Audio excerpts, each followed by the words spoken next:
Not a full reciprocal. I could have done that, yes, but it would have been tough for a lot of countries. এবার বাংলাদেশের উপর কুনজর পড়েছে মার্কিন president Donald ট্রাম্পের, আর তাই বাংলাদেশের বিরুদ্ধে যুদ্ধ ঘোষণা করেছেন তিনি। মার্কিন ক্রেতারা কম অর্ডার দিতে পারে, যা বাংলাদেশি উৎপাদকদের জন্য ক্ষতির কারণ হতে পারে। এর ফলে অনেক পোশাক কারখানা বন্ধ হতে পারে এবং বহু শ্রমিক বেকার হয়ে পড়তে পারে। শেখ হাসিনা উনি আজকে সাবেক প্রধানমন্ত্রী দেশ ছেড়ে পালিয়েছেন। উনি ডক্টর মোহাম্মদ ইউনূসের বিরুদ্ধে আন্তর্জাতিক অপরাধ আদালতে যেতে চান। মার্কিন প্রেসিডেন্ট ডোনাল্ড ট্রাম্পের রোগে পেয়ে বসছে ভারতের প্রধানমন্ত্রী নরেন্দ্র মোদীকে। বিদেশিদের প্রবেশ অবস্থান খুবই কড়াকড়ি, খুবই শর্ত সাপেক্ষ করা হচ্ছে। অনেকটা মার্কিন যুক্তরাষ্ট্র তেমন করছে। মার্কিন যুক্তরাষ্ট্রের অন্যতম অর্থনৈতিক প্রতিপক্ষ কিংবা অর্থনৈতিক শত্রু বলতে পারে, সেটা হচ্ছে চীন। অথচ এই চীনের উপর মার্কিন যুক্তরাষ্ট্র শুল্ক আরোপ করেছে 34%, অর্থাৎ 34%, এবং পার্শ্ববর্তী পাকিস্তানের উপর আরোপ করেছে সম্ভবত 29%, ভারতের উপর 26%, অথচ বাংলাদেশের উপর, বাংলাদেশ এমনিতে একটা ব্যাগতিক পরিস্থিতির মধ্যে যাচ্ছে দেশ, বাংলাদেশের উপর আরোপ করা হয়েছে 37%। পোশাক শিল্প রপ্তানি হয় বাংলাদেশ থেকে 7.34 বিলিয়ন, বড় বাজার বাংলাদেশে। এখন এই শুল্ক আরোপের ফলে বাংলাদেশের গার্মেন্টস বন্ধ হয়ে যাবে কিনা, কি পরিস্থিতি দাঁড়াবে, কতটুকু ক্ষতি হবে।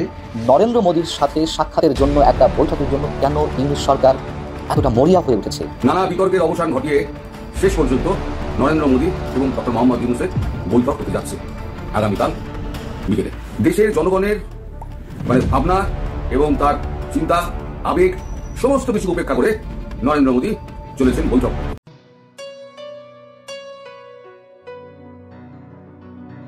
বাংলাদেশে বৈদেশিক মুদ্রা আয়ের একমাত্র যদি বৃহৎ কোনো অংশ কিংবা বৃহৎ কোনো সেক্টর থাকে, সেটা হচ্ছে তৈরি পোশাক শিল্প, যেটাকে আপনারা অনেকেই গার্মেন্টস শিল্প, গার্মেন্টস খাত বলেই চিনে থাকে। তো এই খাত থেকে বাংলাদেশের রপ্তানি আয়ের শতকরা আনুমানিক 80% রপ্তানি আয় এই খাত থেকে হয়। এবং এই যে পোশাক শিল্পের যে আপনার বাংলাদেশের যে তৈরি পোশাক শিল্প, পোশাক শিল্পের অন্যতম প্রধান কাস্টমার যে দেশগুলো, সেটা হচ্ছে ইউরোপ, অস্ট্রেলিয়া, কানাডা এবং মার্কিন যুক্তরাষ্ট্র। 2023 সালে এই খাত থেকে আয় ছিল 47 বিলিয়ন মার্কিন ডলার। এই 47 বিলিয়ন মার্কিন ডলারের মধ্যে শুধুমাত্র মার্কিন যুক্তরাষ্ট্র, অর্থাৎ আমেরিকা, ডোনাল্ড ট্রাম্পের যে দেশ বর্তমানে, ডক্টর ইউনূসের যে সাবেক প্রভু, মার্কিন যুক্তরাষ্ট্র থেকে এই খাতে আয় ছিল 840 কোটি ডলার, অর্থাৎ 47 বিলিয়ন ডলারের মধ্যে শুধুমাত্র মার্কিন যুক্তরাষ্ট্র থেকে আয় ছিল 840 কোটি ডলার।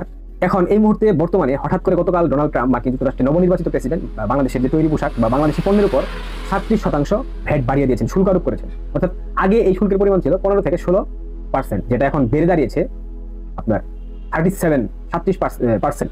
এর ফলে কি প্রভাব পড়তে পারে বাংলাদেশে? এর ফলে বাংলাদেশের অর্থনীতিতে একটা বিশাল প্রভাব পড়বে। এবং আপনারা জানেন, অর্থনীতিতে প্রভাব পড়া মানে বাংলাদেশের সামগ্রিক পরিস্থিতিতে প্রভাব পড়বে, বাংলাদেশের রাজনীতিতে প্রভাব পড়বে। যদি বাংলাদেশের রাজনৈতিক প্রেক্ষাপট গত কয়েক মাস যাবতীয় আপনারা দেখেই যাচ্ছেন, সেটা নতুন করে বলার কিছু নাই। এই শুল্ক বাড়ানোর কারণে বাংলাদেশের তৈরি পোশাকের দাম বাড়বে, বিভিন্ন দেশের ক্রেতারা অন্যদিকে মুখ ফেরাবে, অন্য কোনো দেশকে অপশন হিসেবে বেছে নেবে, বিনিয়োগ কমবে এবং উৎপাদন ব্যয় বাড়ার কারণে বাংলাদেশের অনেক গার্মেন্টস শিল্প কারখানা বন্ধ হয়ে যাবে, মালিকরা তাদের শ্রমিকদের বেতন দিতে পারবে না সেই জায়গা থেকে।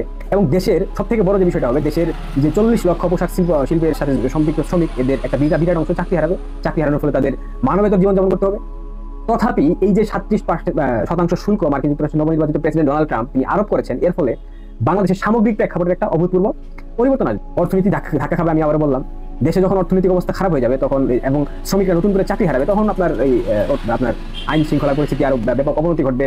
মানুষের মধ্যে চাহিদা বেড়ে, যখন চাহিদার মোতাবেক তারা সেটা পাবে না, তখন তারা অনৈতিক কর্মকাণ্ডের সাথে লিপ্ত হবে, চুরি ডাকাতি ছিনতাই, এই ধরনের কর্মকাণ্ড বেড়ে যাবে। আইন শৃঙ্খলা যদি বাংলাদেশ এই মুহূর্তে নাই, যে দেশে বেকারত্ব বাড়ে সেই দেশে আইন শৃঙ্খলা পরিস্থিতি খুব অস্বাভাবিক হয়ে যাবে। এটা খুবই স্বাভাবিক ঘটনা। Doctor Mohammad Yunus Nobel laureate ক্ষমতা গ্রহণের পর বাংলাদেশের সর্বমোট আনুমানিক প্রায় 250টিরও অধিক গার্মেন্টস বন্ধ হয়ে গিয়েছে, কারখানা বন্ধ হয়ে গিয়েছে এবং প্রায় 1,22,000 মতো শ্রমিক বেকার।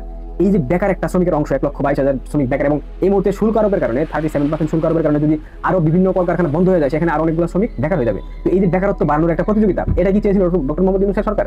আমার আপাত দৃষ্টিতে সেটাই মনে হচ্ছে, এটাই চেয়েছিল তারা। কারণ বাংলাদেশকে একটা অর্থনৈতিকভাবে ভঙ্গুর রাষ্ট্রে পরিণত করার জন্য যে ধরনের মেটিকুলাস পরিকল্পনা গ্রহণের প্রয়োজন ছিল, সেটাই তারা নিয়েছে। এবং আন্তর্জাতিক খেলোয়াড়, আন্তর্জাতিক সুদের মহাজন সুদরাজ মোহাম্মদ ইউনূস সরকার, তিনি আন্তর্জাতিকভাবে তাকে ডোনাল্ড ট্রাম্প খেলে দিয়েছে 37% শুল্ক আরোপের মধ্য দিয়ে। আপনারা জানেন, মার্কিন যুক্তরাষ্ট্রের অন্যতম অর্থনৈতিক প্রতিপক্ষ কিংবা অর্থনৈতিক শত্রু বলতে পারেন, সেটা হচ্ছে চীন। অথচ এই চীনের উপর মার্কিন যুক্তরাষ্ট্র শুল্ক আরোপ করেছে 34%, অর্থাৎ 34%, এবং পার্শ্ববর্তী পাকিস্তানের উপর আরোপ করেছে সম্ভবত 29%, ভারতের উপর 26%। অথচ বাংলাদেশের উপর, বাংলাদেশ এমনিতে একটা ব্যাগতিক পরিস্থিতির মধ্যে যাচ্ছে দেশ, বাংলাদেশের উপর আরোপ করা হয়েছে 37%। তো এই যে নতুন শুল্ক নীতি নিয়ে বাংলাদেশের বিভিন্ন মহল থেকে বিভিন্ন ধরনের বিবৃতি দেওয়া হবে। ডক্টর ইউনূসের যে চৌবাচ্চা প্রেস সচিব, সেও বিভিন্ন কথা বলবে, আমরা দেখবো, হাসবো, মজা নিবো, এছাড়া তো আমাদের কিছু করার নাই, আমরা যারা কথা বলি অনলাইনে। তো এই শুল্ক নীতির প্রভাবে বাংলাদেশের একটা বিশাল ক্ষতির দিকে গেল বাংলাদেশ, এবং আগামী দিনে এই যে প্রভাব, শুল্ক নীতির ফলে যে নতুন করে প্রভাব পড়বে বাংলাদেশে, সেটা আপনারা খুব শীঘ্রই দেখতে পারবেন এবং দেশের খুব বাজে একটা পরিস্থিতি সৃষ্টি হবে। আমি বলে রাখলাম আপনাদের। মার্কিন প্রেসিডেন্ট ডোনাল্ড ট্রাম্পের রোগে পেয়ে বসছে ভারতের প্রধানমন্ত্রী নরেন্দ্র মোদীকেও। সেই কারণে ভারতে এমন একটা বিল পাশ করা হচ্ছে, সেখানে বিদেশিদের প্রবেশ অবস্থান খুবই কড়াকড়ি, খুবই শর্ত সাপেক্ষ করা হচ্ছে। অনেকটা মার্কিন যুক্তরাষ্ট্র তেমনই করছে, যে বিদেশিদেরকে তো বহিষ্কার করছে, তাদের অবৈধ অবস্থান হলে তাদের জেল জরিমানা হবে। ঠিক ভারতও সেই অনুকরণে একটা আইন পাশ করেছে, নতুন বিল পাশ হয়েছে ইতিমধ্যে। এখানে বলা হচ্ছে অভিবাসন ও বিদেশি নাগরিক সংক্রান্ত নতুন বিল চূড়ান্তভাবে অনুমোদন করেছে ভারতের পার্লামেন্ট। নতুন বিলে বিদেশিদের আগমন এবং দেশটিতে অবস্থানের ক্ষেত্রে আরও কড়াকড়ি আরোপ করা হয়েছে। বুধবার ভারতের রাজ্যসভায় অনুমোদন পায় নতুন এই বিলটি। গত 28শে মার্চ লোকসভায় এটি পাশ হয়েছিল। এর আগে স্বরাষ্ট্রমন্ত্রী অমিত শাহ জোর দিয়ে বলেছিলেন, ব্যবসা, শিক্ষা, বিনিয়োগের জন্য আগত ব্যক্তিদের ভারত স্বাগত জানালেও যারা জাতীয় নিরাপত্তার জন্য হুমকি, তাদের বিরুদ্ধে কঠোর ব্যবস্থা নেওয়া হবে। এবং দেখবেন যে এই আইনের মাধ্যমে বাংলাদেশিদেরকে ভিক্টিম করা হবে, বাংলাদেশি যাদেরকে পাওয়া হবে তাদেরকে বলা হবে এটা নিরাপত্তার জন্য হুমকি, এরকম নানা রকম অজুহাত তুলে বাংলাদেশিদেরকে শাস্তি দেওয়া হবে।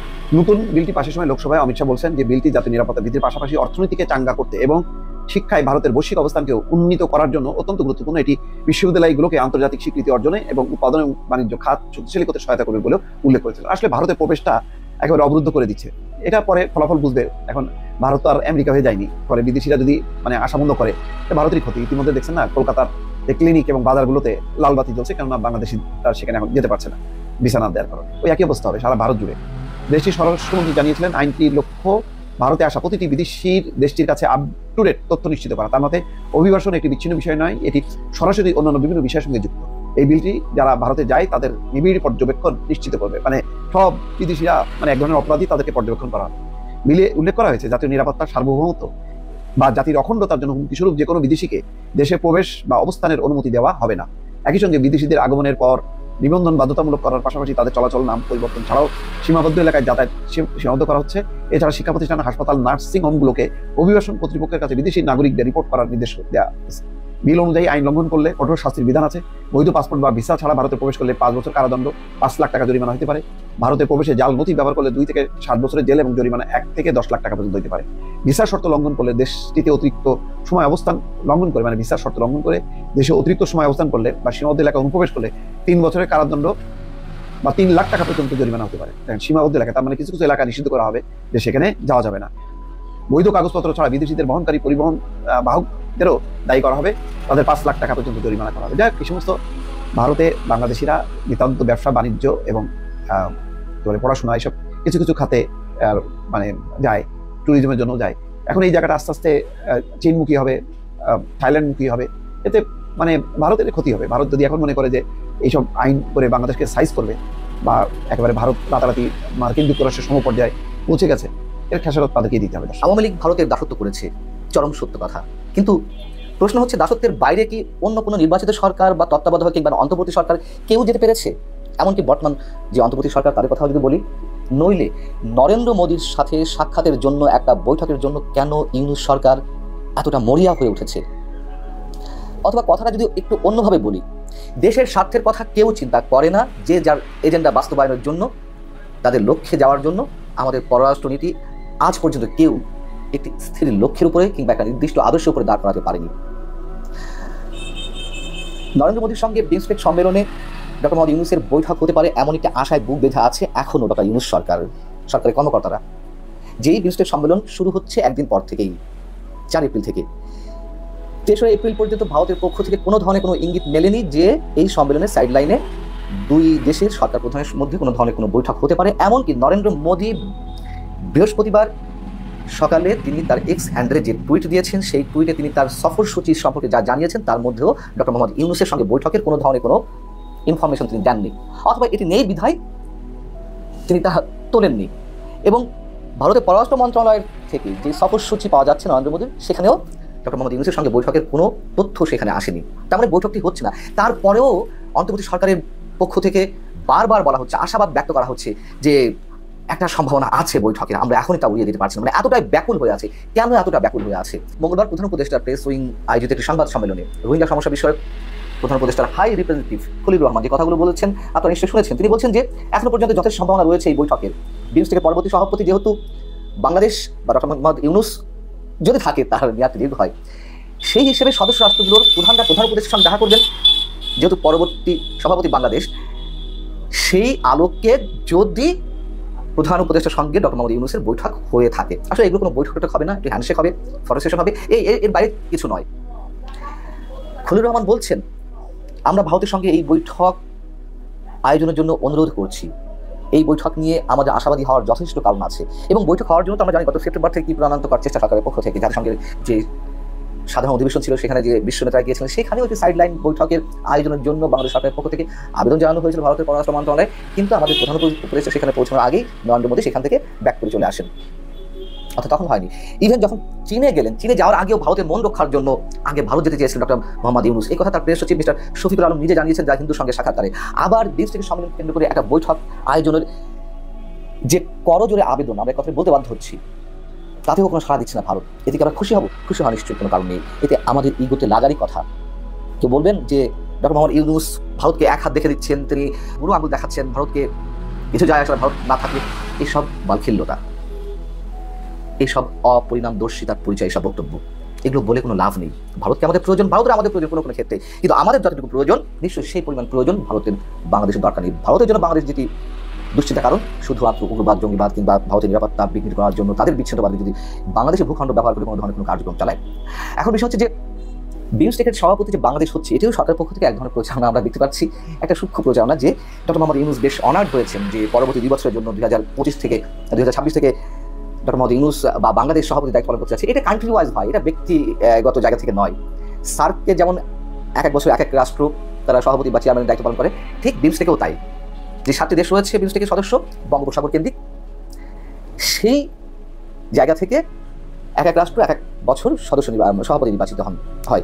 তো এটিকে বড় করে দেখানোর কিছু নেই। এখন কেন ডক্টর মোহাম্মদ ইউনূসের জন্য এতটা গুরুত্বপূর্ণ এই বৈঠকটি? এর আগে যখন সেপ্টেম্বরের দিকে যখন নরেন্দ্র মোদী বৈঠকে সাড়া দিলেন না, তখন অনেকে বলার চেষ্টা করছেন যে এটি তার জন্য বিব্রতকর। কি বিব্রতকর? যেহেতু শেখ হাসিনা সেখানে আশ্রিত অবস্থা রয়েছেন, তাকে ফেরত চাওয়া হতে পারে বাংলাদেশ সরকারের পক্ষ থেকে, কি অ্যান্সার দেবে না দেবে, এই জন্য বৈঠকে তিনি বসছেন না বা সাড়া দিচ্ছেন না। এগুলো কোনো কারণ হতে পারে। কি হতে পারে? এই দাবি তুললে বা প্রস্তাবটি তুললে সেখানে কি বলবেন নরেন্দ্র মোদী? আমরা দেখছি, ভেবে দেখবো, এই তো এটা বলেও তো পাশ কাটিয়ে যাওয়া যায়। মূল কথা হচ্ছে বাংলাদেশের বর্তমান অন্তর্বর্তী সরকারকে ভারত কোনো প্রকারই স্বীকৃতি দিচ্ছে না। তাদের রাজনীতিবিদ থেকে শুরু করে সরকারি দল থেকে শুরু করে সেনা প্রধান পর্যন্ত বারবার মনে করে দিয়েছে নির্বাচিত সরকার না আসা পর্যন্ত বাংলাদেশের সঙ্গে সম্পর্ক স্বাভাবিক হবে না। এবং বৈঠকটা যে কতটা অনিশ্চিত এবং বাংলাদেশের জন্য আরাধ্য, সেটার এক্সাম্পল দিতে গিয়ে ওয়াশিংটনের উইলসন সেন্টারের সাউথ এশিয়ান ইনস্টিটিউটের পরিচালক এবং বিশ্লেষক মাইকেল কুগেলম্যান, তিনি তার এক্স হ্যান্ডেলে একটি পোস্ট করেছেন।